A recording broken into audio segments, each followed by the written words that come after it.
Okay, so chemistry chapter 6 has begun. So my first note on the top of this quiz says brace yourselves for a long chapter.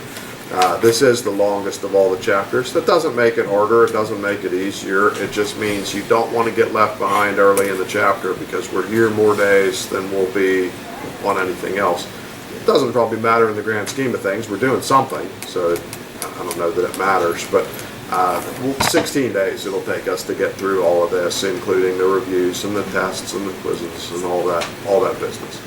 The vocab is going to get large by the end. I mean, each individual day will be similarly sized to what you're used to, but when we get to that final quiz of the chapter, instead of being 30s, 40s, or we once have peaked into the 50s, it's like in the 80s. So when we do the test, it's not like, hey, the test we're going to bring back Lavoisier or something on it. Like this chapter alone kind of fills the test for the most part. But just forewarning, that you don't want to get left behind at the beginning. So you want to rally back fast. If you miss some stuff today, rally back fast for Monday and get on top of this. But here's our words for today. One is chemical bonds. If you just say bonds, I can go with that for a day. But chemical bonds would be our best answer. But that question's going to go backward next time anyway. 2 is ionic and covalent. We'll have more detail on those. It doesn't matter yet what those mean, but I'll just drop those 2 words out there. There are ionic bonds, there are covalent bonds. 4, if you say electrons, I'll go with that for a day. When that question comes back next time, though, I would prefer valence electrons. 5 is not surprising. We've had this number mentioned many times so far, which is the magic number 8. It shouldn't be super surprising that the exception to this is the thing that's always the exception to everything, which seems to always be helium. 7 sort of just reasons out, I think, in a way. If the desire is to have 8 electrons, and you had 1, 2, or 3, I mean, atoms don't have a will and a brain of their own, but if you had 1 electron and you're trying to get 8, it seems sort of hopeless. You'd probably just give away what you've got. It'd be kind of like you go to the arcade and you play your game and you come away with 1 ticket and you're trying to win the prize. You probably don't take that ticket home. You probably find some small child and just hand him your ticket, because that 1 ticket is like, what are you going to do with it? It's useless.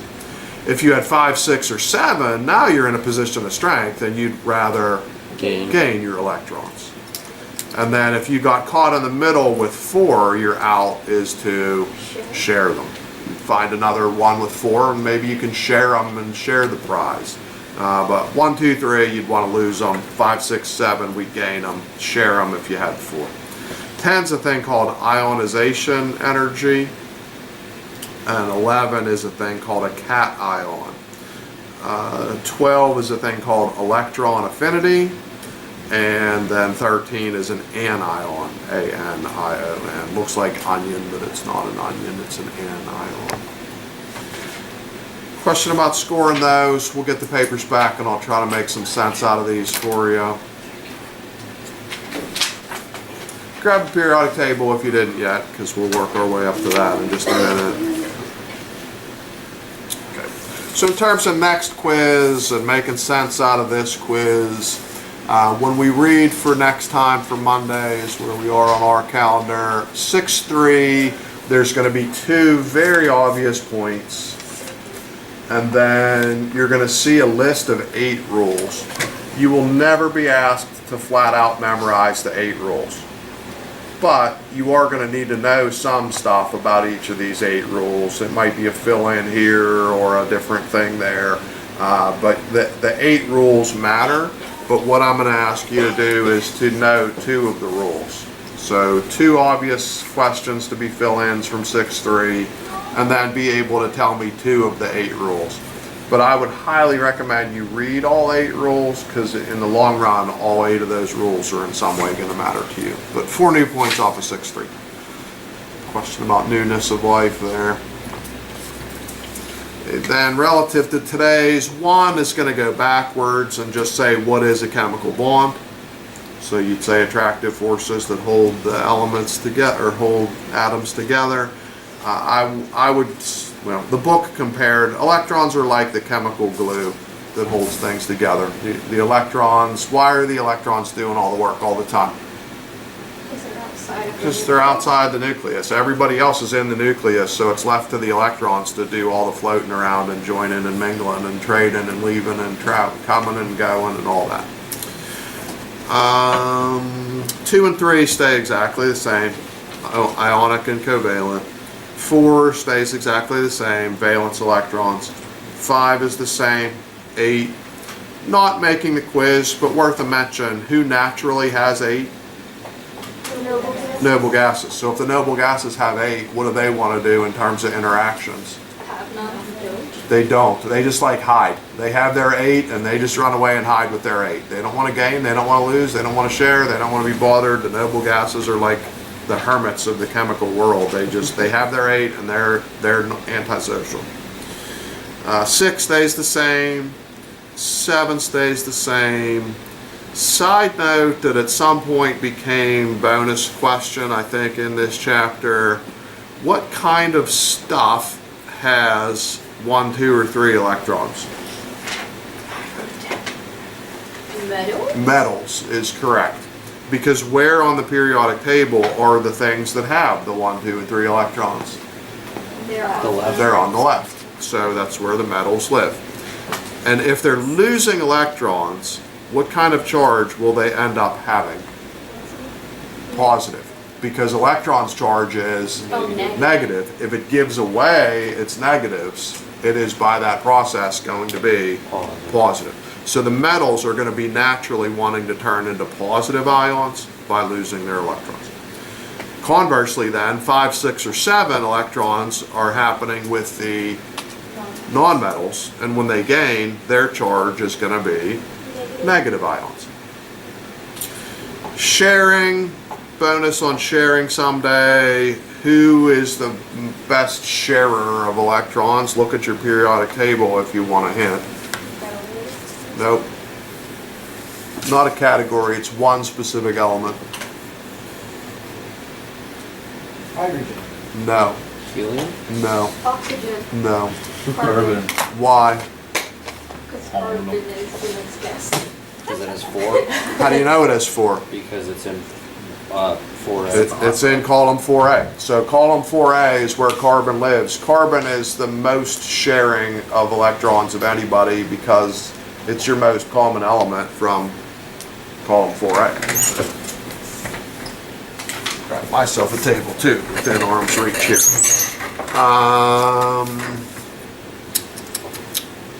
Ionization energy is going to go backward. It's the energy it takes to remove an electron. Number 12, electron affinity goes backward. That's the energy that's given when an atom gains an electron.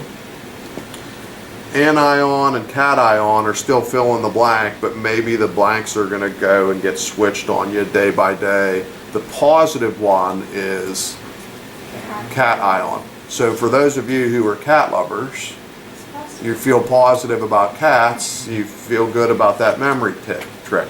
If you hate cats, I'm sorry to say, but you might have to use that memory trick. The positive is cat, Gotta sorry. be a cat person. Turn into a temporary chemistry cat person and that'll work out for you. Positive is the cat ion. Negative is the anion. Then here's a new question. I'll say, how does the periodic table give you the charge on an ion? And the answer is, anybody? Charge on what?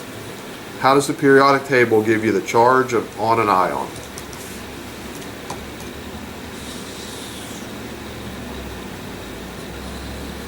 It's the Roman numeral.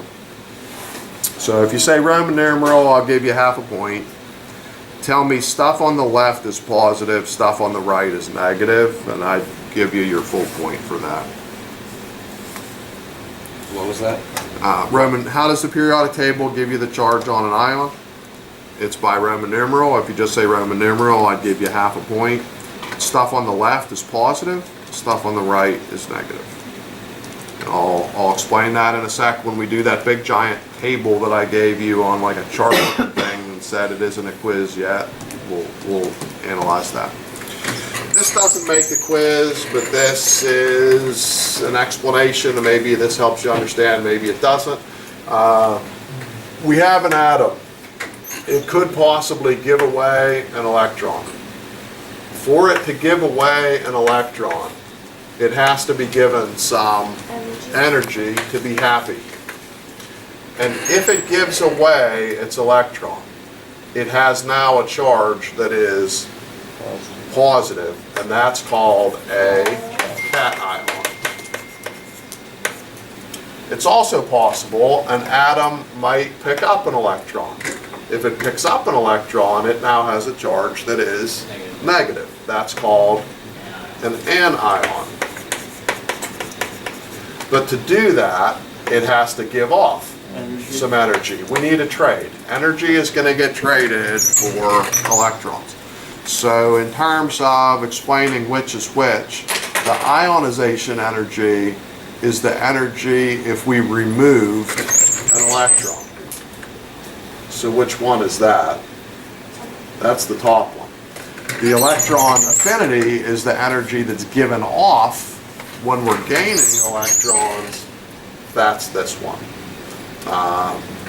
It's just the opposite sides of the same coin. But for electrons to come or go, energy has to come or go in the opposite direction, like as payment, to make those trades.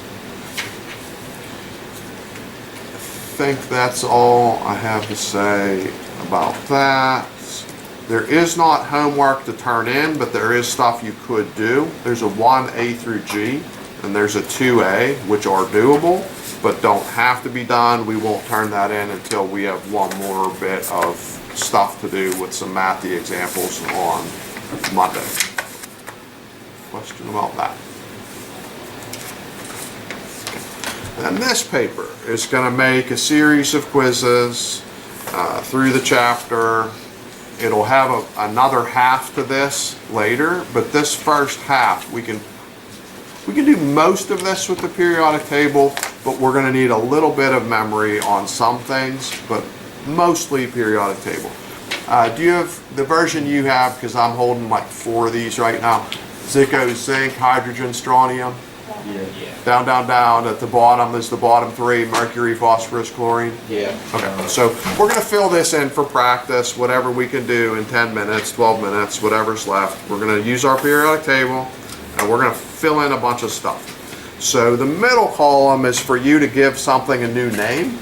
About half of these don't get new names. So that's going to be empty space for about half of these, but about half of these will get new names, and then the half the names are simple, half the names are going to make you a little bit grouchy, but we'll survive it.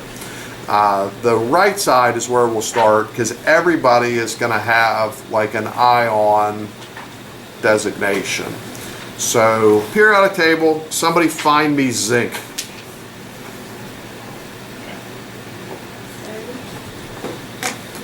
Which column you looking? 2B.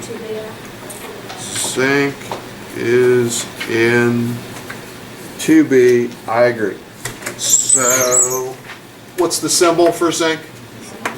Zn. So on the far right edge, we're going to put Zn for the symbol for zinc. Zinc has, because it's in column 2, we can not always trust the B's, but in this case we can. If we can't trust it, I'll point it out, and we're going to have to like memorize a couple of exceptions that we can't trust. But we can trust zinc. Zinc's in Roman numeral 2, which means it has 2 electrons, which means it would prefer to gain or give. Give. If it gives away its 2 electrons, what is its charge then? Negative. Or positive. Positive by 2. We're going to write a little 2 plus up in the exponent position to mean it has a charge of positive 2. I didn't invent chemistry. If I invented chemistry, it would say positive 2, not 2 positive. But I didn't invent chemistry. So whoever invented this, that's what they did. Doesn't make sense to me. I'd rather have the sign in front of the number, but like, oh well, we're stuck. It is what it is. So ZN, and then put a 2 plus up there. Let's skip hydrogen for a second. Let's go to strontium. So somebody find me strontium. Is that SR? It is SR, so we're gonna write an SR. It's in 2A. It is in 2A, which means it definitely, unquestionably has Has 2 electrons, which means it wants to give them away, and the charge on that would be 2 plus. 2 plus again. Silver. Symbol for silver 1 AG. is AG. It's in 1B. It is in column 1B, regular number 11. As I said, you can't trust all the B's, but we can trust silver. We can trust most of them. So that means silver has 1 electron, and it's gonna Lose it, so lose it, so its charge will be Positive. positive, but we're not gonna write any ones. Again, I didn't invent chemistry, so if I invented chemistry, I might write the ones. We're just gonna write a plus, and we're gonna assume the 1. Kind of like in algebra, you assume a 1. So I mean, I can live with that a little more than I can live them writing all these things backward. But silver is gonna just take a plus, because it has a charge of positive 1. would we get it wrong if we put AG plus 1? You would. Yeah, we're not gonna write any 1s. Magnesium, symbol Mg, column 2, Okay. so Two. Has 2. 2 plus again, so Mg 2 plus. Lithium symbol Li, column 1, so Plus. Li plus. Cadmium symbol CD. Cd, column is 2b. We can trust it. 2 plus. Skip tin, we can't trust tin. Aluminum is Al, column 3A. 3A, so we can trust it. 3 plus. It is 3 plus. Bromine, BR. Br, 7. column 7, different now. If it has 7, It's minus. it wants to Lose them. 3 minus. Oh, gain them. gain 1 more, so its charge is going to be Minus. Negative. negative, and we're not going to write any 1s, but we'd write Br, and in the exponent kind of position for math, we just put a minus, and that one's going to get a name. Bromine, new name for the middle, is going to be bromide. Just change the N to a D. B-R-O-M-I-D-E, bromide. Calcium symbol, Ca, column 2A. 2A, we can trust it. Definite charge, 2 plus. 2 plus, Ca 2 plus. Iodine symbol, I, 7. is in 7, So minus. so I minus, and therefore Has a name. has a name, which you can probably predict, iodide, I-O-D-I-D-E. Can't trust copper. Potassium. Potassium, K. K, column 1, Or plus. K plus. Sorry. Said the wrong thing. Barium, BA. Ba, column 2A. 2A, 2 plus. so 2 plus, Ba 2 plus. Can't trust lead. Skipping hydrogen again. Sodium, NA. Na, Column 1. column 1, Plus. Na plus. Sulfur symbol S, column 6, so 2 minus. We got S, 2 minus, and therefore a name which is a little bit more changed than the previous names, but it's following the pattern. Sulfide. We just need to end with "ide." So SULF, we'll copy the SULF part, and then get an "ide" in there. So sulfide. Fluorine, F, column 7. So F minus. Hope that's not your grade. And then fluoride. Fluoride, Fluoride, fluoride. Nitrogen, N, column 5. 3 minus, and therefore rename it nitride, Nitride. You can't trust iron. Oxygen we can trust. O, Column 6. column 6. So 2 minus Oxide. oxide, Oxide. Can't trust mercury. Phosphorus, P, column 5. So 3 minus. So rename Phosphide. phosphide, PHOS, PHIDE. Chlorine, Cl, column Oh, column 8, 7. 7A. So charge Minus. minus. So retitle everything with a minus gets retitled. Fluoride. Chloride, CHLORIDE, chloride. Once you get the pattern of that, those are pretty easy money points. The ones that'll make you mad are the ones that I skip. Oh, lovely. But so far, so good. I hope that shouldn't seem overly complicated. This will be like a quiz you can use. We'll start off small and it'll grow. Oh, but you can use your- yeah, I'll give you a table. Absolutely, yeah. No one's memorizing these. Yeah. You will Thank memorize. You will memorize some of them by accident. Like, So long as we have the table, then we don't have to memorize all 40 of them. yeah, we're not. You don't have to memorize anything. Use the table as much as you can. But if you look some of these up enough times, you're gonna just grow to know what they are. So when you do the minus, it's how many they need. How many they need gives you the minus. Correct. Yeah. So anything in 5 is a -3. Anything in, and the only one that was the 5 was phosphorus, right? Or no, nitrogen. Is that the only 3s? 3 minuses, I think. Nitrogen and phosphorus. Nitrogen and phosphorus. Anything in 6 is going to be a -2. Anything in 7 is a minus.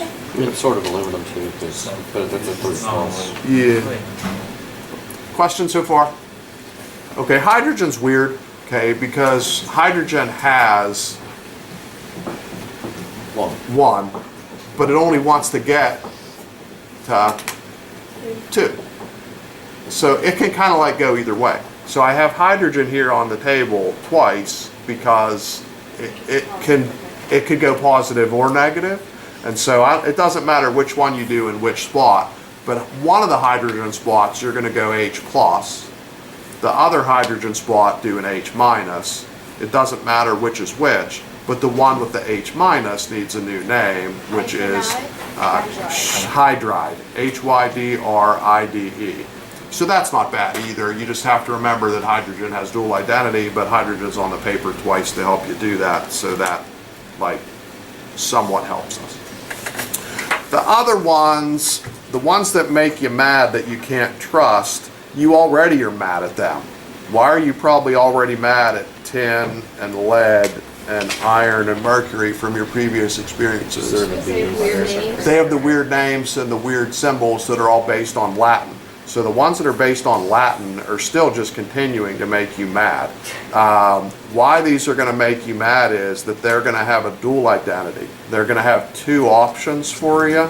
So I don't think I can do those in a minute. So I think we just leave those hanging. But the periodic table will still help you, but it's going to have like 2 options for these Latin names. We'll pick that up next time. Shut that down. So I think we left 5 of these hanging last time on the island. Is that true? Yes. And I think I'm working the right paper. Starts with zinc, runs through the chlorine. Yep. Okay. Do you remember why I saved these for last? Because they were the confusing ones with weird names. They It's were true. B category, right? Also semi-true. And they're going to have double answers. So 10, just do what we were doing. 10, how were we doing this last time? First thing you'd have to think up is Find the symbol. So symbol for 10 is SN, which makes you mad because that doesn't look at all like tin. Then what were we doing once we picked out the symbol? locating it on the chart. Find it on the chart. Where is SN? 5 at 4A. It is in 4A. And that is going to give us one of the two possible answers, SN. One possible answer is SN4 plus. You don't have to memorize that SN4 plus is a choice. SN2 plus is the other choice, and that makes no sense on the periodic table, but SN2 plus will make sense in a minute. But right now you're thinking, how am I going to memorize a random number? It's not going to be that bad. Let's go to copper. Copper, Cu, column 11, which is 1B. So we're going to trust the Roman numeral for one of the charges. Copper is going to be Cu plus, or the second one is going to be Cu2 plus. And you might wonder, how am I supposed to memorize these random second numbers? And I'm telling you, it's not going to be that bad. I'm going to skip lead, I think, for a second. Am I? No, I'm going to do lead. We'll do lead. Lead is PB. So PB for lead, column.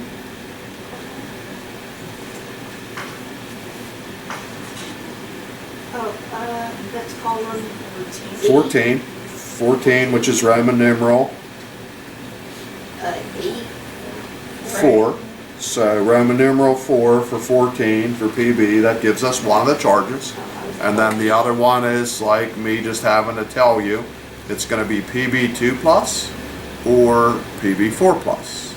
And you might be starting to sense a trend. What's the trend? It's always 2 plus. It's always 2 plus. So it's not a random number, it's just always 2 plus. So it's whatever the table said, and then the other choice is 2 plus. Iron, sorry about iron. Iron, you get no hope from the table. Iron symbol is Fe.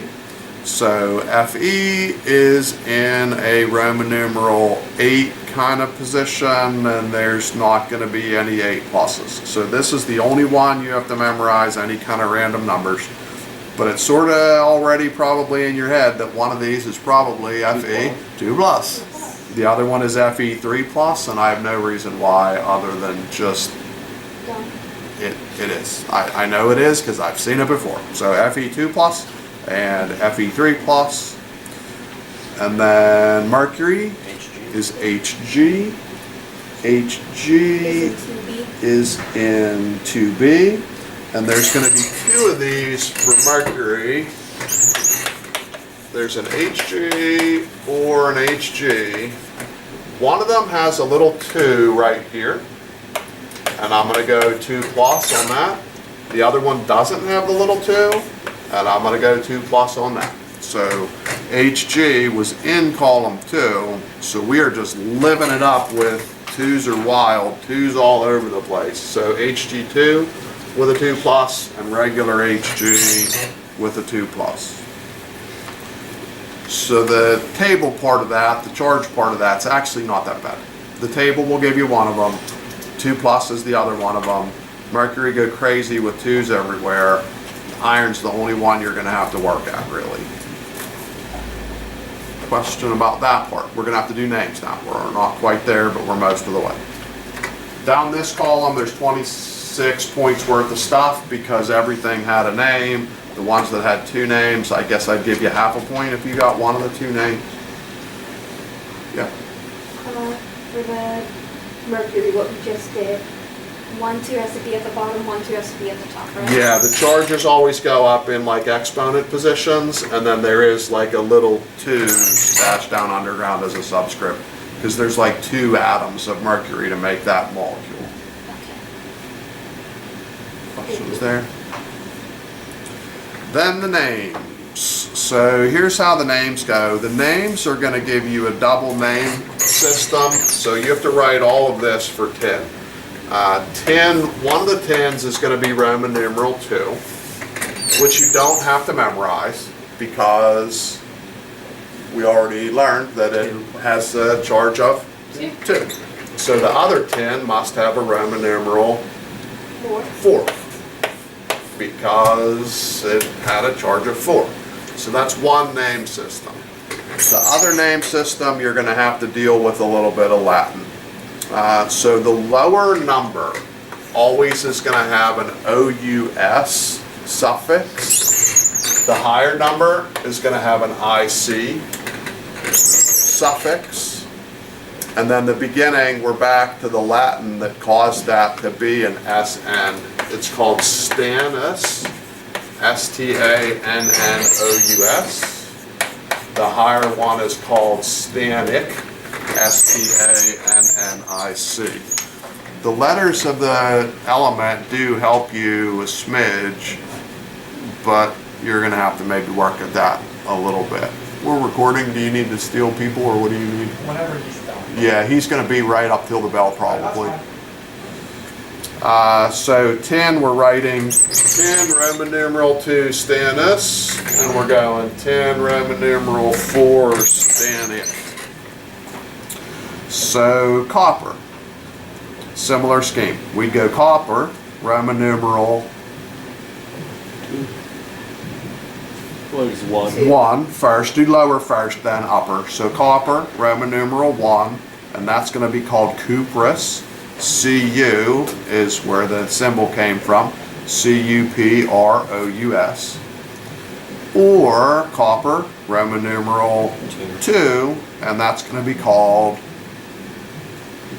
cupric, CUPRIC. Down to lead.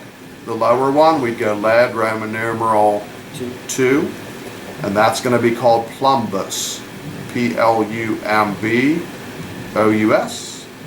So the other one must be lead,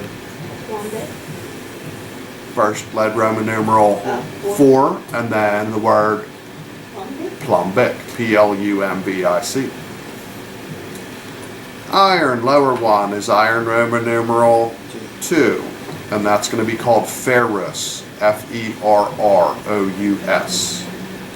So the other one, F what? FERROUS. Iron Roman numeral, the other one will be iron Roman numeral 3, and that's called ferric, FERRIC. Mercury's a little weird because they both had charges of 2, right? So they can't have the same name though. If 2 of these atoms made a molecule that have a total charge of 2, it's each a 1. So the lower Roman numeral is going to be mercury Roman numeral 1. And this one's not bad. It's called mercurous. They didn't go to the Latin and do anything that had Hg involved in it, so good for us, I think. MERCUROUS, mercury 1, mercurous. And then the other one is mercury 2, Mercury. mercuric, MERCURIC. So that's a 40-pointer. We'll do that tomorrow. 14 points worth of the names, mostly ending with "ide" on the negative ones from last time, but now we have these new double-named ones with Latin involved. And then there's 26 of the other ones. You could bring your own periodic table, or I can give you a periodic table, it doesn't matter, but the use of the periodic table is absolutely essential to that. The only thing you really want to memorize is like that iron had 2s and 3s. That's about it. The rest of this should be table worthy. Question about those?